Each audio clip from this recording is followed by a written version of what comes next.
William Thompson stood at the mahogany podium, his weathered hands gripping the edges as he surveyed the packed courtroom. At 62, he had presided over countless cases as a respected judge, but today felt different. The morning light streamed through tall windows, casting long shadows across the gallery where dozens of family members sat in hushed anticipation. The case before him involved the estate of Margaret Chen, an elderly woman who had passed away 3 months earlier. Her family had gathered to hear the reading of her final will and testament, a document that would determine the fate of her considerable assets. William had known Margaret personally. She had been his neighbor for over 20 years, and their friendship had blossomed through countless evening conversations over the garden fence. Margaret had been a remarkable woman, having immigrated to America with nothing but determination and a small suitcase. Through decades of hard work, she had built a successful bakery business that became a beloved community cornerstone. Her apple cinnamon rolls were legendary, and her warm smile had greeted 3 generations of customers. Despite her success, she had remained humble and generous, often providing free meals to struggling families. As William prepared to begin the formal proceedings, his mind wandered to the conversations he and Margaret had shared just months before her passing. She had spoken often about her concerns for her family, particularly her estranged daughter Sarah, who had moved across the country following a bitter argument 15 years earlier. The rift had never healed, and Margaret carried that pain like a physical weight. The courtroom buzzed with nervous energy as various family members whispered among themselves. Sarah sat in the front row, having flown in from California the moment she learned of her mother's death. Her eyes were red-rimmed from crying, and she clutched a tissue in her trembling hands. Beside her sat her teenage son, Michael, a boy Margaret had never met, but had yearned to know. William cleared his throat and began the standard legal preamble, his voice carrying the authority that came from decades on the bench. He explained the procedures they would follow and the legal significance of the documents before them. The attorney representing the estate, a sharp young woman named Rebecca Martinez, sat at the plaintiff's table with neat stacks of paperwork organized before her. As William continued speaking, he noticed Sarah's shoulders beginning to shake with silent sobs. The weight of regret was visible in every line of her posture. She had carried the burden of their unresolved conflict for 15 years, and now it was too late for reconciliation. The harsh words they had exchanged during their last conversation echoed in the courtroom's silence, though only she could hear them. Margaret's sister Rose sat several rows back, her face a mask of grief and concern. She had tried repeatedly over the years to mediate between Margaret and Sarah, but both women had been too stubborn and proud to make the first move toward forgiveness. Rose blamed herself for not trying harder, for not forcing them together during family gatherings and holidays. The bakery's longtime employees had also come to pay their respects. Maria Gonzalez, who had worked alongside Margaret for 18 years, dabbed at her eyes with a handkerchief.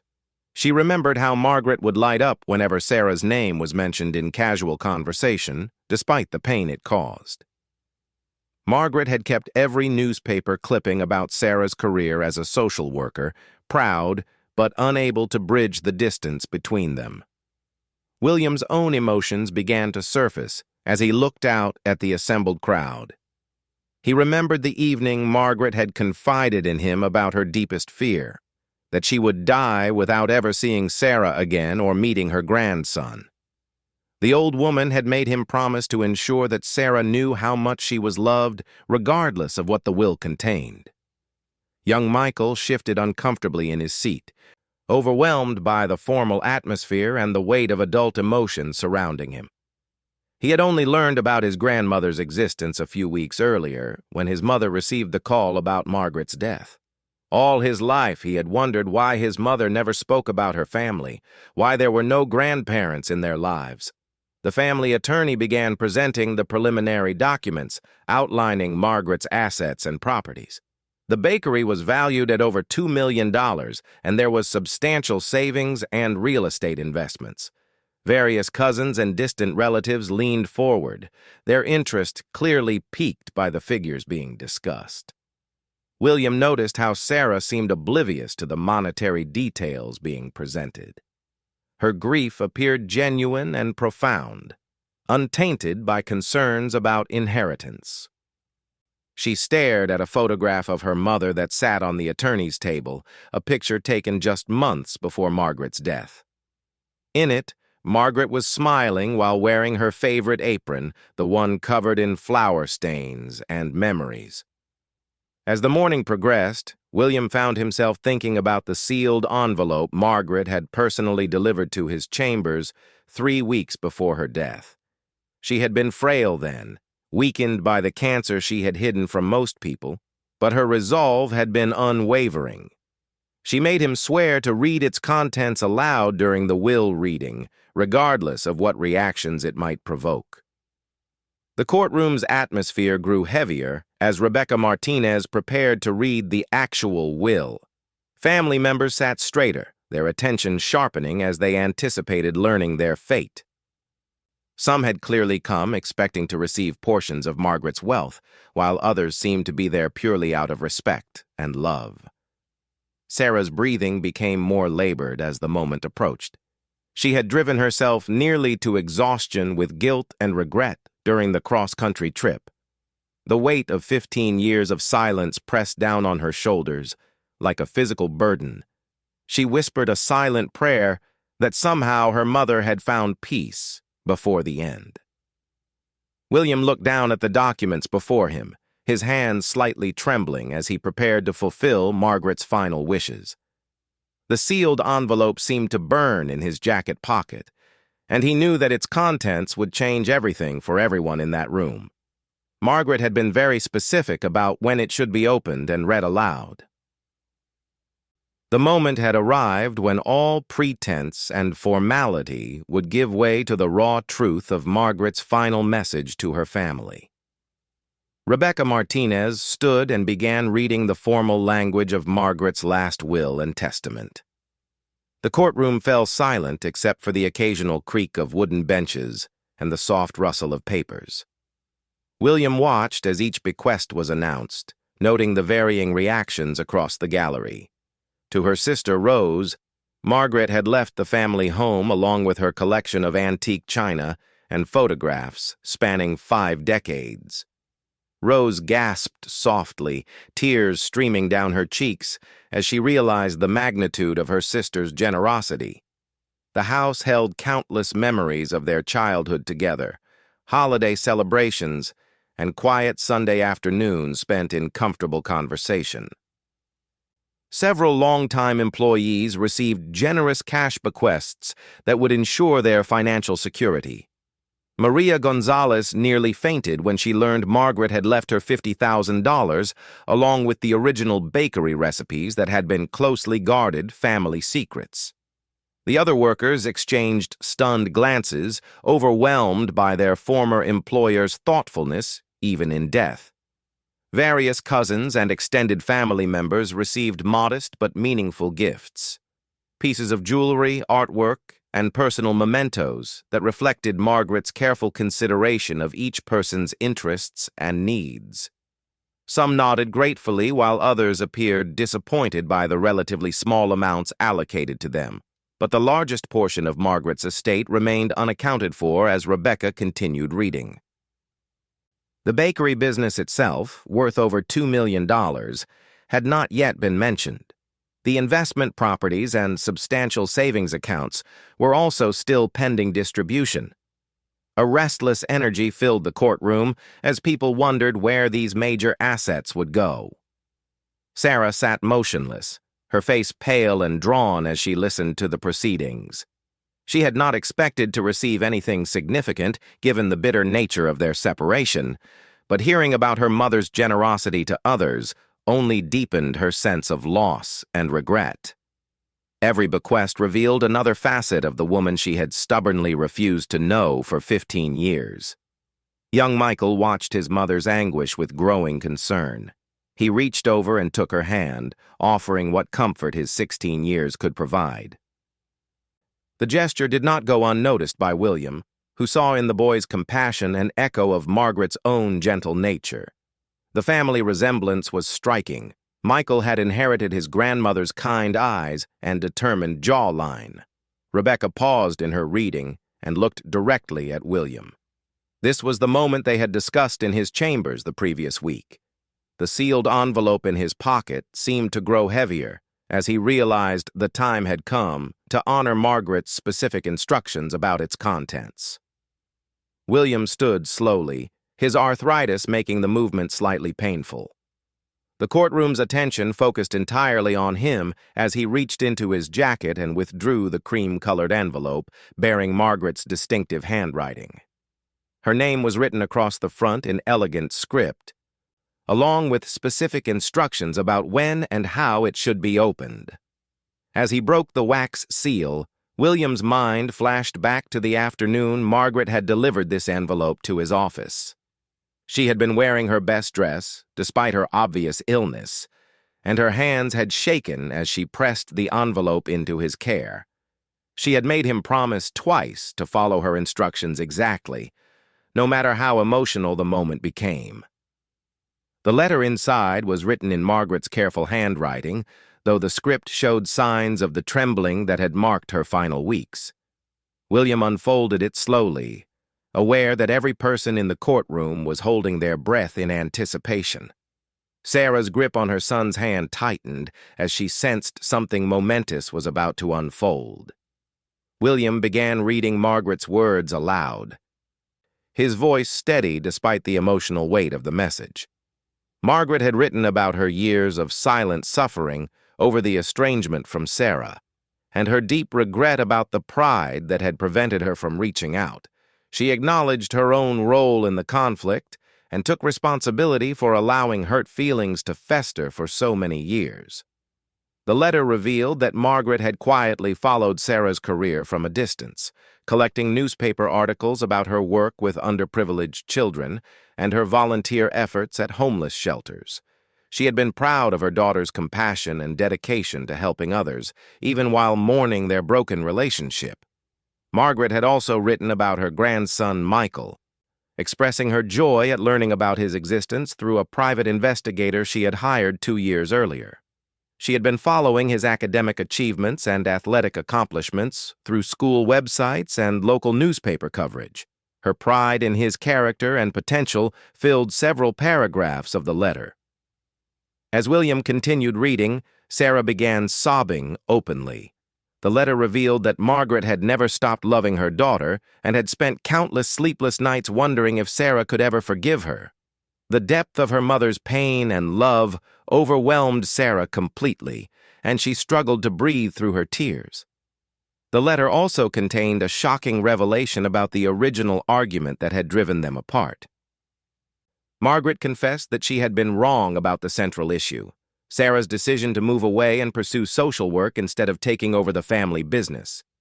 Margaret admitted that her own fear of abandonment had made her react harshly to Sarah's dreams and ambitions. Margaret wrote about how she had come to understand that Sarah's desire to help disadvantaged children came from the same compassionate heart that had made Margaret want to feed hungry families through her bakery. They were both nurturers in their own ways, and Margaret had been blind to this connection during their fateful argument. The letter continued with Margaret's deep remorse about missing so many important moments in Sarah's life: her wedding, Michael's birth, his first steps, his school plays, and countless other milestones that grandmothers should treasure. She wrote about the empty chair at every holiday table and how she had continued setting it each year, hoping against hope that Sarah might somehow appear. William's voice began to waver slightly as he reached the letter's most emotional passages. Margaret had poured her heart onto these pages, creating a testament to maternal love that transcended pride and stubborn anger. The courtroom was completely silent except for the sound of muffled crying from various family members who were deeply moved by Margaret's words. The letter also revealed practical details about Margaret's final months. She had been battling cancer alone, too proud to burden anyone with her illness, and too afraid that reaching out might be seen as manipulation. She had undergone treatments in secret, driving herself to appointments and managing her pain without family support. Margaret had used her final weeks to carefully plan how her estate would be distributed, consulting with attorneys and financial advisors to ensure her wishes would be carried out exactly as intended. Every decision had been made with love and careful consideration of each person's needs and circumstances. As William approached the final paragraphs of the letter, he could see that Sarah was barely able to remain upright in her chair. The weight of her mother's love and forgiveness was overwhelming after 15 years of guilt and regret. Michael had wrapped his arm around his mother's shoulders, providing the support she desperately needed. William's voice caught in his throat as he reached the letter's final section. Margaret's words became more personal and direct, addressed specifically to Sarah and Michael. She begged for Sarah's forgiveness and expressed her dying wish that her daughter would find peace and happiness despite their years of separation. The letter revealed Margaret's ultimate decision about her estate's distribution. The bakery, along with all remaining assets totaling nearly $3 million, was to go entirely to Sarah and Michael. Margaret had reasoned that Sarah's work with disadvantaged children showed the same generous spirit that had built the bakery's success, and she wanted to provide resources to continue that important work. But Margaret had included one crucial condition in her bequest. Sarah had to promise to keep the bakery operating for at least 5 years, maintaining employment for all current workers, and continuing the tradition of providing free meals to families in need. Margaret wanted her life's work to continue serving the community she had loved so deeply. As William read these final provisions, gasps echoed through the courtroom. Several distant relatives who had expected to inherit substantial portions of the estate sat back in shock. The magnitude of Margaret's gift to Sarah was beyond anything anyone had anticipated, but the emotional weight of the gesture was even more overwhelming than its financial value. Sarah collapsed forward in her chair, her body racked with sobs that seemed to come from the deepest parts of her soul. 15 years of suppressed grief and regret poured out of her in waves that shook the entire courtroom. Rose hurried forward from her seat to comfort her niece, wrapping her arms around Sarah's trembling shoulders. Michael looked stunned by the revelation that his grandmother had been secretly following his life for years. The knowledge that she had cared about his achievements and been proud of his accomplishments filled him with a mixture of joy and sadness. He wished desperately that he had known her personally rather than just through her final letter. William's own composure finally began to crack as he read Margaret's closing words. She had written about her hope that death would not be the end of her relationship with Sarah and Michael, but rather the beginning of healing that would allow love to flourish where anger had once lived. She asked them to visit her grave regularly and to share stories about their lives as if she were still listening. The letter's final paragraph contained Margaret's most heartbreaking confession. She wrote that her greatest regret was not the years of estrangement, but the fact that she was leaving this world without ever holding her grandson or telling him how much she loved him. She had dreamed of teaching him to bake, sharing family stories, and watching him grow into the remarkable young man she knew he would become. As William folded the letter carefully, his hands were visibly shaking. The emotional weight of Margaret's words had affected him deeply, reminding him of his own mortality and the importance of cherishing relationships while there was still time. He looked out at the gathering and saw his own reflection in their tear-stained faces. The formal reading had concluded, but nobody moved to leave. The courtroom had become a sacred space where grief and love intersected in ways that transformed everyone present.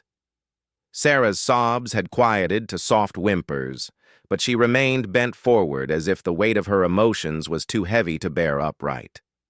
Rebecca Martinez quietly gathered her papers, giving the family time to process the magnitude of what they had just experienced. She had handled many estate readings throughout her career, but few had carried such emotional intensity. The legal proceedings seemed almost insignificant compared to the human drama that had unfolded. Rose continued holding Sarah, whispering words of comfort and reassurance. She remembered Margaret's frequent phone calls during the years of estrangement when her sister would cry about missing Sarah and wonder if their relationship could ever be repaired. Rose had always encouraged Margaret to make the first move toward reconciliation, but Margaret's pride had prevented her from reaching out directly. Michael finally broke the silence by asking quietly if he could visit his grandmother's grave. His simple question sparked a fresh round of tears from Sarah, who realized that her son was experiencing his own form of grief for the relationship he had been denied. She nodded through her tears and promised they would go together that very afternoon.